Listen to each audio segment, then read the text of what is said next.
बात में कुछ बात हो वह बात होनी चाहिए, जीत होनी चाहिए या मात होनी चाहिए, पीठ पीछे कुछ भी कहना तो बहुत आसान है, सामने से कह सको औकात होनी चाहिए। हेलो दोस्तों, आप सभी का स्वागत है हमारे यूट्यूब चैनल में। और आज हम आप सभी के सामने लेके आए हुए हैं वर्ल्ड ड्रिल प्रैक्टिस। जो हमारे सेक्शन था उसमें हमने पढ़ा हुआ था वर्ल्ड ड्रिल प्रैक्टिस के बारे में, और आज देखेंगे कि वह वर्ल्ड ड्रिल प्रैक्टिस कितनी माध्यम से हम उसको कर सकते हैं, उसके कितने स्टेप्स रहते हैं और कैसे कैसे हम उसको करके और अच्छे से अपने इंग्लिश को अच्छा बना सकते हैं। तो सबसे पहले हम चलते हैं, जो हमारा मेन पॉइंट है, जो हमारी हेडिंग है, वह क्या है? World drill practice. जो हमारी जो वर्ल्ड ड्रिल प्रैक्टिस है उसका शॉर्ट फॉर्म बताते हुए बता रहे हैं कि वर्ल्ड ड्रिल प्रैक्टिस को और क्या बोलते हैं? WDP। अगर आपको ये शब्द कौन सा WDP कहीं भी लिखा दिख जाए तो आप लोगों को उससे क्या समझना है? World drill practice. और जो वर्ल्ड ड्रिल प्रैक्टिस है उसको करते समय हमें कितनी बातों का ध्यान देना है? 7 बातों का हमें विशेष रूप से ध्यान देना है। अगर आपने इन बातों का विशेष रूप से ध्यान दिया तो आपकी इंग्लिश में जो आपकी पोजीशन है और हाई लेवल तक पहुंचा देगी।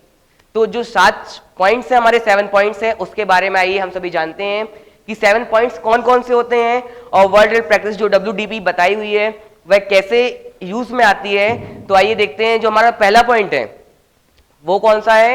डेफिनेशन। अब जो वर्ल्ड ड्रिल प्रैक्टिस है उसे कहते क्या है? वर्ल्ड ड्रिल प्रैक्टिस की डेफिनेशन क्या होती है? What is the definition of world drill practice? So the answer is the world drill practice with word list is called world drill practice. मतलब क्या हुआ इसका कि वर्ड लिस्ट से एक एक वर्ड की क्रम से प्रैक्टिस करना वर्ल्ड ड्रिल प्रैक्टिस कहलाती है। जो वर्ड लिस्ट आएगी उसकी क्रम से, मतलब हमें उसको कंटिन्यू 1 बाय 1 उसकी क्या करना है? प्रैक्टिस करना है, उसकी एक्सरसाइज करना है, जब जाकर के हमें वर्ल्ड ड्रिल प्रैक्टिस की तैयारी अच्छे से हो पाएगी। और दूसरा पॉइंट जो आया हुआ है वो कौन सा है? Poem based practice. Poem based practice अभी क्या होता है? तो इसमें बताया है, जैसे अभी तक हमने ट्विंकल ट्विंकल लिटिल स्टार जैसी पोयम याद करते थे, तुरंत के मनोरंजन के अलावा उन पोयम का आगे भी पढ़ाई में कहीं कोई भी उपयोग नहीं था।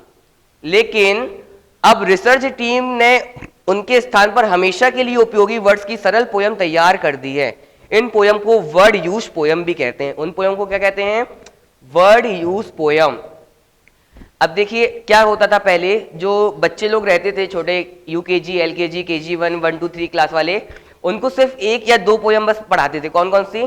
ट्विंकल ट्विंकल लिटिल स्टार या Johnny Johnny yes papa etcetera. जो भी पोयम्स इंग्लिश में रहती थी 4-4 लाइन की, उसको सिर्फ मनोरंजन के लिए, एंटरटेनमेंट के लिए याद करवाते थे। उसका अभी तक कोई सार समझ में नहीं आया। लेकिन जो हमारी रिसर्च टीम है उन्होंने इतने वर्ड्स इसमें आके रख दिए हैं कि अगर उस पोयम को, उस वर्ड्स वाले पोयम को अगर बच्चे याद कर लें तो लाइफ टाइम के लिए उनको बहुत अच्छे से हमारी पोयम भी याद हो जाएगी, वर्ड्स का यूज कहाँ होना है, उस वर्ड का मीनिंग क्या है, वो भी बहुत अच्छे से समझ में आ जाएगा। तो ये हमारी हो गई पोयम बेस्ड प्रैक्टिस। और थर्ड नंबर में हमारी क्या है? 16 वर्ड्स पोयम। अब ये क्या होती है 16 वर्ड्स पोयम? तो इसमें लिखा हुआ है 1 पोयम में 4 लाइन होती है। सभी को पता है कि जब एक पोयम लिखी रहेगी तो इसमें 4 लाइन लिखी रहेगी। अब 4 लाइन लिखी है तो उसमें और क्या हुआ है? एक लाइन में टोटल 4 वर्ड होते हैं। अब जो हमारी जो पोयम है उसमें भी 4 वर्ड ही रहेंगे। एक लाइन में 4 वर्ड हो गए। अब और क्या दिया हुआ है? तो इसमें दिया हुआ है 4 वर्ड होते हैं। पहली लाइन में 4 है, दूसरी लाइन में भी 4 रहेंगे, तीसरी लाइन में भी 4 रहेंगे और चौथी लाइन में भी 4 रहेंगे।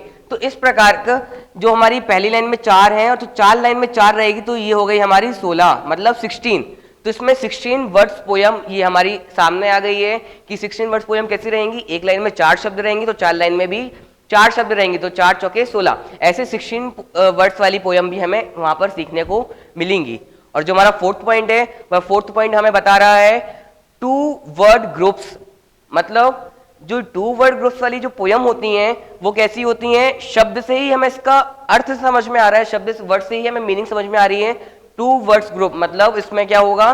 प्रत्येक लाइन में 2 वर्ड ग्रुप होते हैं।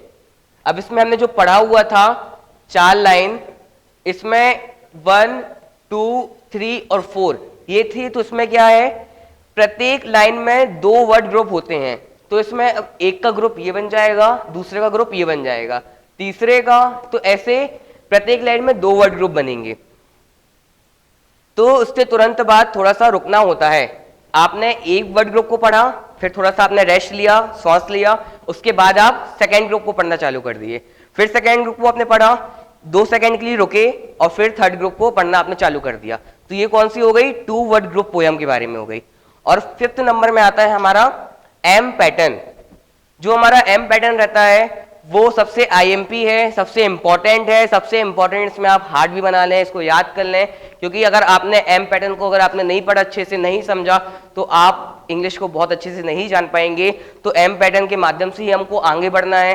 तो इसको आप बहुत अच्छे से समझेंगे कि ये एम पैटर्न होता क्या है। तो एम पैटर्न मतलब WDP, मैंने आपको क्या बताया था, WDP कहीं पर भी लिखा है, आपको क्या समझना है? Word drill practice. तो WDP को एम पैटर्न पर करना है। अभी एम पैटर्न क्या होता है आइए समझते हैं। 4 वर्ड को 2-2 वर्ड के 2 सब ग्रुप में डिवाइड करके बोलते हैं। मतलब क्या हुआ? Pick, put, give, take, look, listen, tell, speak. संगीत की तरह बोलते समय पिच का भी ध्यान रखना है। कैसे? पिच का मतलब क्या होता है? तो जो हमारा एम पैटर्न है, तो उसको जब आप बोलोगे तो एक बार आपको हाई बोलना है, फिर स्लोली, फिर हाई, फिर स्लोली। तो इसमें लिखा हुआ है, तो देखिए इसको कैसे बोलना है? Pick, put, give, take, look, listen, tell, speak. तो जो हमारा ये एम पैटर्न आ रहा है, एक बार जब आप पिच को अप करोगे, मतलब आप तेज बोलोगे, तो जो आपका लाइन है उसको अपर जाएगी, स्लो बोलने में नीचे, फिर आप तेज बोलोगे तो हाई ऊपर जाएगी, फिर बोलोगे तो डाउन नीचे आएगी। तो ऐसे ही हमारी एम प्रैक्टिस है, इसकी भी आपको तैयारी बहुत अच्छे से करना है। और जो हमारा लास्ट पॉइंट है, सबसे इंपॉर्टेंट पॉइंट है, वो कौन सा है? Song like speaking practice. इसका मतलब क्या हुआ? तो आपको वर्ड से ही इसकी मीनिंग समझ में आ रही है। सॉन्ग लाइक स्पीकिंग प्रैक्टिस मतलब गाने की तरह हमको याद करने की जरूरत नहीं है। जैसे गाने भी हम क्या करते हैं, बोलते बोलते हमें याद हो जाती है, वैसे ही हमें जो हमारी ड्रिल प्रैक्टिस है, आप पढ़ते पढ़ते गाने की तरह उसको पढ़ेंगे तो अपने आप उसको आपको याद हो जाएगा।